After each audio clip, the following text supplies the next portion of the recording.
आज का जो टॉपिक होगा वो उत्तर वैदिक काल के बारे में होगा। ठीक है, उत्तर वैदिक काल जो कि वैदिक सभ्यता का दूसरा भाग है और 1000 BC से लेकर 600 BC के बारे में ये चीज में होगा।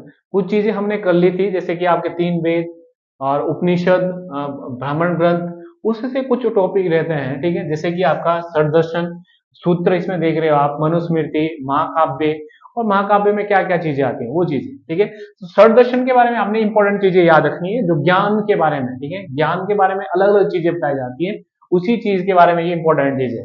तो इसमें 6 प्रकार के दर्शन दिए गए हैं। जैसे सांख्य दर्शन का जो जनक है, इसको सबसे प्राचीन दर्शन भी कह सकते हो आप। ठीक है, सांख्य दर्शन को प्राचीन दर्शन भी कह सकते हो। अब इसमें अलग अलग है कि नेचर से आप कैसे सीखते हो, ज्ञान से कैसे सीखते हो, अलग अलग टाइप से हैं। ठीक है, उस चीज के बारे में। तो कपिल मुनि ने इसकी स्थापना की है, आपने रचना की गई है।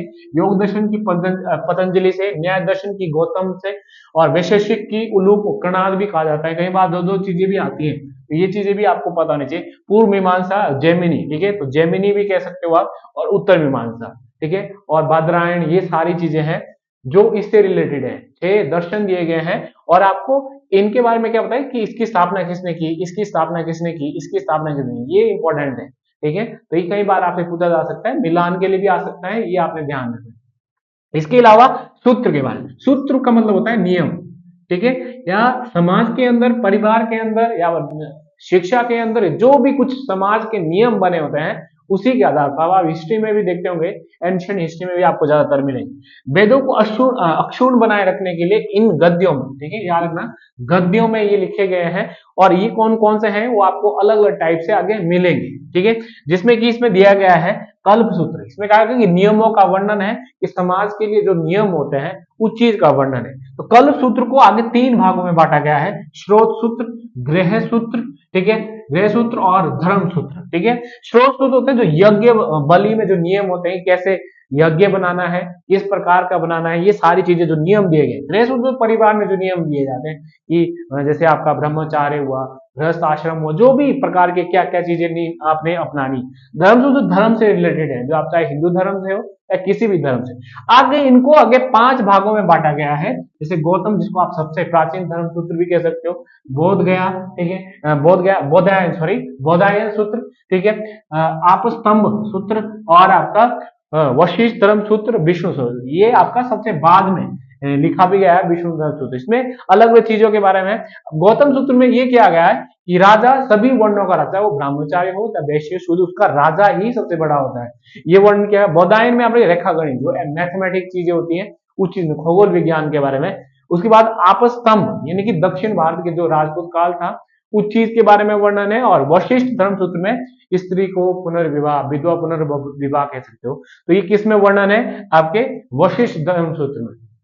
इसके अलावा विष्णु धर्म सूत्र में अस्पृश्य, जो आप छूने छुआछूत बोल सकते हो, ये इसका चीज का वर्णन, जो आपके निचले कास्ट के लोग हैं, ये किस में है, विष्णु धर्म सूत्र में, जो धर्म के बारे। इसके अलावा स्मृतियां, ठीक है, समाज के लिए अलग अलग, स्त्रियों के लिए अलग, ठीक है, और वैश्य के लिए अलग अलग से नियम बनाए, क्या जाना चाहिए, नहीं जाना चाहिए, ये सारी की चीजें किस में है, आपकी जो स्मृतियां कौन कौन सी है। इसमें आप इंपॉर्टेंट मैंने लिखा है, वैसे बहुत सारी है, बट मैंने आपको इंपॉर्टेंट चीजें इसमें लिखा है।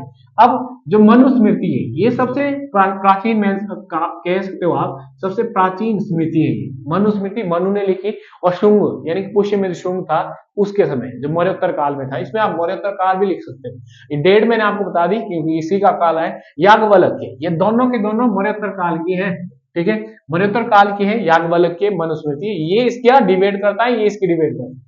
मनु ही है जिसने बताया कि कर्मकांड, स्त्री को बाहर नहीं आना चाहिए, वगैरह वगैरह, ये उसी की देन है। ये सारी समाज के लिए जो भी नियम बताए, याज्ञवल्क्य उसके उल्टा है। ठीक है, याज्ञवल्क्य इसके उल्टे के बारे में बताता है कि नहीं, ऐसा नहीं है, संपत्ति का अधिकार महिलाओं को भी है। ठीक है, जो समाज के नियम है। तो ये शुंग काल में कैसी स्थिति थी समाज की, महिलाओं की, पुरुषों की, जो भी चीजें मौर्योत्तर काल में कैसी थी, वो सारी चीजें आपको पता चलेगी। नारद, पराशर और कात्यायन और बृहस्पति, ये आपकी गुप्त काल की है। ठीक है, ये चारों के चारों गुप्त काल में है। गुप्त काल में महिलाओं की स्थिति अच्छी थी कि बुरी थी, क्या कर सकती थी, क्या नहीं कर सकती, पुरुष क्या कर सकता था, वैश्य क्या कर सकता, शूद्र क्या कर सकता, विवाह कर सकता था कि नहीं, सती प्रथा थी कि नहीं थी, ये सारी की सारी चीजें किसमें है, आपकी मनुस्मृति में है, या आपकी नारद स्मृति में है। ये सारी की सारी चीजें, देवल स्मृति बाद में इनकी पूर्व मध्यकाल की है। तो ये आपको थोड़ा पता होना चाहिए। इसके अलावा महाकाव्य, हिंदू धर्म में दो महाकाव्य हैं, रामायण और महाभारत। ठीक है, अब महाभारत के बारे में हम थोड़ा बहुत जान लेते हैं। महाभारत जो है, ठीक है, वो इसकी रचना ऋषि वेद व्यास ने की। टोटल इसमें 18 है, ठीक है, पर्व है, और छठा भीष्म पर्व है। ये आपका मुख्य पर्व माना जाता है जिसमें भगवत गीता का वर्णन है। ठीक है, ये आपको पता होना चाहिए, 18 में से जो छठा पर्व है। ठीक है, इसमें जब पहले एंशिएंट पीरियड में इसके 8800 श्लोक थे, जिसको उस समय कहा जाता था जय संहिता, उस टाइम महाभारत नहीं कहा जाता था। उसके बाद 24,000 थे, जिस टाइम उसको क्या कहा जाता था, भारत कहा जाता था मेडिवल हिस्ट्री में। मॉडर्न हिस्ट्री में 1 लाख हो गए तो कहा गया इसको महाभारत, जो आप आज भी बोलते हैं। ठीक है, तो ये सारी चीजें इसमें वर्णन की गई। इसके अलावा रामायण की रचना की ऋषि वाल्मीकि ने। ठीक है, जो श्लोक इसमें 24,000 है और कांड इसमें 7 है। अब इसमें इंपॉर्टेंट चीजें हैं, बालकांड और आपका उत्तरकांड, ये सबसे बाद में जोड़े गए। टोटल 7 है। बालकांड जब वो छोटे थे राम, तो उसके उत्तरकांड जब वो लंका से वापस आते हैं, वो सबसे छोटे थे, तो ये बाद में जोड़े। अगर आपसे पूछे कि सबसे बड़ा कांड कौन सा है, तो वो है आपका लंका कांड। सबसे बड़ा कांड कौन सा है, लंका कांड। और आप इसमें ये कह सकते हैं, जो आपका ये जब जंगल में गए थे, जब अयोध्या में बढ़े थे, तब पढ़ रहे थे उस चीज के बारे में। उसके बाद आप किष्किंधा कांड, ये है जी हनुमान और राम का मिलन। ठीक है, राम का मिलन को कहा जाता है किष्किंधा कांड। और सुंदर कांड माना जाता है सीता और हनुमान के मिलन को कहा जाता है सुंदर। लंका कांड हम समझ रहे हो, रावण जो भी चीजें हैं उनकी लड़ाई हुई। उत्तरकांड जो रावण पर बीजेपी या लंका पर बीजे की वापिस है। तो ये सारी की सारी चीजें हैं जो इसका टॉपिक उत्तर वैदिक काल का था। ठीक है, आने वाले टाइम में हम पढ़ने वाले हैं, जो अगला टॉपिक होगा वो होगा उत्तर वैदिक काल का राजनीतिक जीवन, सामाजिक जीवन, आर्थिक जीवन, धार्मिक जीवन। ठीक है, तो आज के लिए आपके लिए इतना ही, आपके लिए बहुत इंपॉर्टेंट होने वाला है।